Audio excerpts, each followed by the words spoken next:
20 जुलाई को संसद भवन का घेराव करने जा रहे युवा छात्र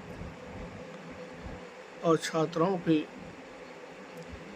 जिस प्रकार से लाठीचार्ज व आंसू गैस के गोले छोड़े गए, जिस अमानवीय तरीके से उनको मारा पीटा गया,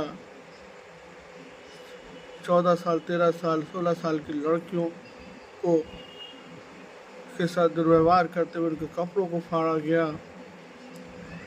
पुलिस की वर्दी और सादी वर्दी में मौजूद वहां पर सुरक्षा कर्मियों ने जिस तरह से हिंसा का तांडव किया है, नंगा नाच किया है, इसको पूरी दुनिया ने देखा है। वो छात्र जो नीट की परीक्षाओं में लगातार पेपर लीक के वजह से जिन 15 छात्राओं ने आत्महत्या की, इन सभी की मांगों को लेके जंतर मंतर पे धरना दे रहे थे। और सोनम वांगचुक जो 18 दिन से लगातार भूख हड़ताल पे थे, जबरन उनको 18 जुलाई को धरना स्थल से उठा के अस्पताल ले जाया गया, जिसमें पुलिस की वर्दी में और सादी वर्दी में लोग मौजूद थे।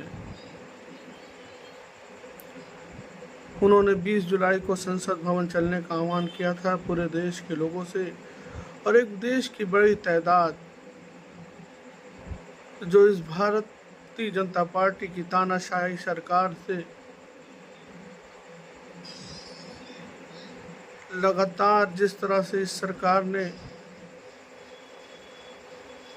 जो भी आंदोलन हो उसको बलपूर्वक रोका है,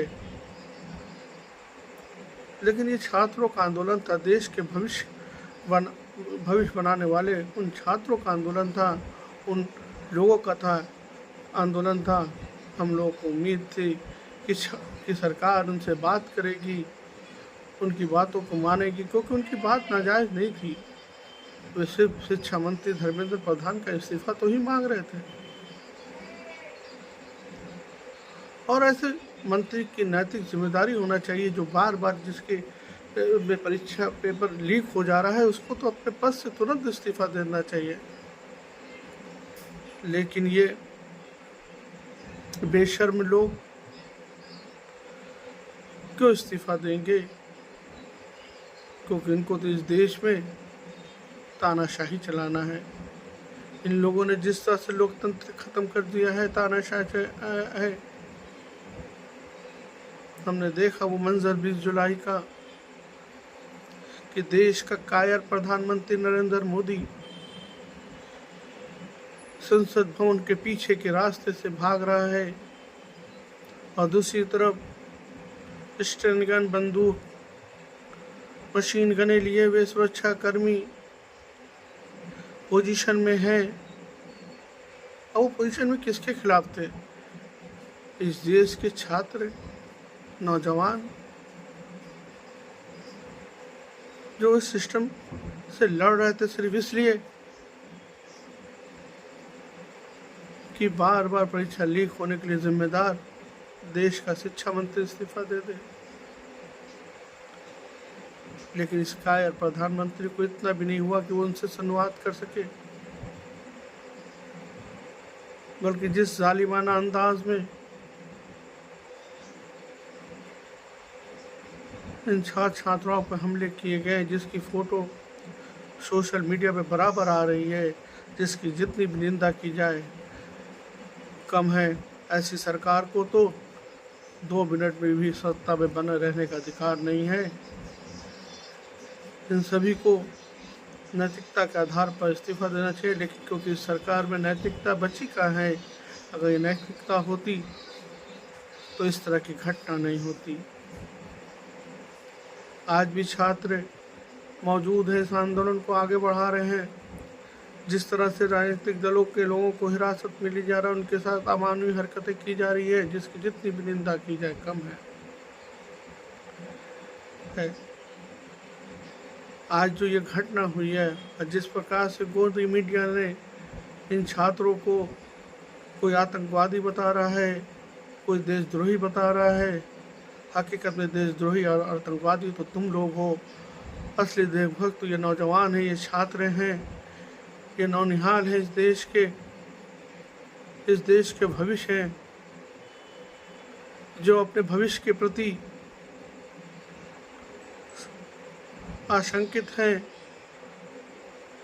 कि ये सरकार उनको किस ओर ले जा रही है। जिस तरह से पूंजीपतियों की सरकार देश के शिक्षा के संसाधनों को ख़त्म कर रही है, देश की यूनिवर्सिटियों को बंद करने की तैयारी कर रही है, अनेक विद्यालय को बंद कर रही है, शिक्षा को पीछे ले जा रही है, रोज़गार के अवसर को ख़त्म कर रही है। देश में बेरोज़गारी जिस तरह से बढ़ रही है, जिस तरह से देश में भूखमरी बढ़ रही है, जिस तरह से विदेशी कर्ज इस देश में बढ़ रहे हैं, ये देश गर्त की ओर ले जा रही है सरकार। ये बात किसी से छिपी नहीं है। वास्तव में ये सरकार ही असली देशद्रोह के रूप में काम कर रही है। अगर वास्तव में इसको इस देश से मोहब्बत हो, इस देश से प्रेम हो, इस देश से, तो ये सरकार इस तरह की अपना पॉलिसी लाती, ना इस तरह के लोगों को सहयोग करती। अभी भी वक्त है नरेंद्र मोदी जी, आप अपने मंत्र लेके देश के हित में काम करिए, ना कि अपने व्यापारिक दोस्तों के लिए जिस तरह से आप काम कर रहे हैं उसको बंद करना होगा। तभी आप सत्ता में, नहीं तो इस देश की जनता आपको इस सत्ता से उखाड़ फेंकेगी। क्योंकि जब जनता सड़कों पे आती है, जब छात्र सड़कों पे आता है, जब नौजवान सड़कों पे आता है, जब मजदूर सड़कों पे आता है, जब किसान सड़कों पे आता है, तो जितने भी गोली और डंडे कम पड़ जाते हैं। क्योंकि हम लोगों ने इस देश को कि हमारे पूर्वज अपने खून से इस देश को अंग्रेज़ों से आज़ाद किया था। लेकिन अंग्रेज़ी सरकार भी इस तरह जुर्म नहीं की थी, इस तरह दमन नहीं की थी, इस तरह औरतों के साथ बेसुल्की, लड़कियों के साथ बेसुल्की नहीं की थी, उनके कपड़ों को नहीं फाड़ा था, उनके साथ बर्बरता नहीं की थी। बल्कि वो तो बातचीत करते थे, बाकायदा बातचीत के लिए बुलाते थे। लेकिन आपकी संवेदनहीन सरकार अपने ही बच्चों को, अपने ही नौजवानों को, अपने ही युवाओं को मार रही है, पीट रही है, अपनी बच्चियों के कपड़ों को फाड़ रही है, उनको बेतहाशा मार रही है, ऐसी सरकार और ऐसी गोदी मीडिया और ऐसे लोग जो इस सरकार की हिमायत कर रहे हैं, ये सब के सब निंदनीय है।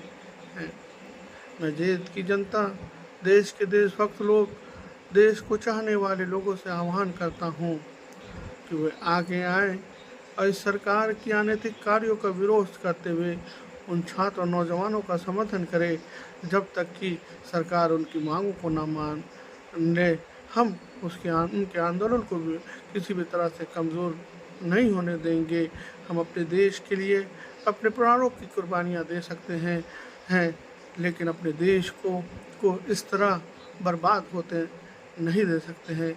आइए हम सब मिलके इस देश को आगे बढ़ाने के लिए, इस देश को फिर वही स्थिति, मजबूत स्थिति लाने के लिए काम करें और इस आंदोलन को हम अपना नैतिक रूप से कम समर्थन दें। अगर हम सड़कों पर नहीं उतर सकते, अगर हम वहाँ जंतर मंतर पर नहीं जा सकते, तो हम अपने घरों से, अपनी बोली से, अपनी बातों से अपने संवाद से इस आंदोलन को समर्थन करते हुए या तो इसे बहरी गूंगी सरकार को जगाए या तो इसको उखाड़ फेंकने का काम करे।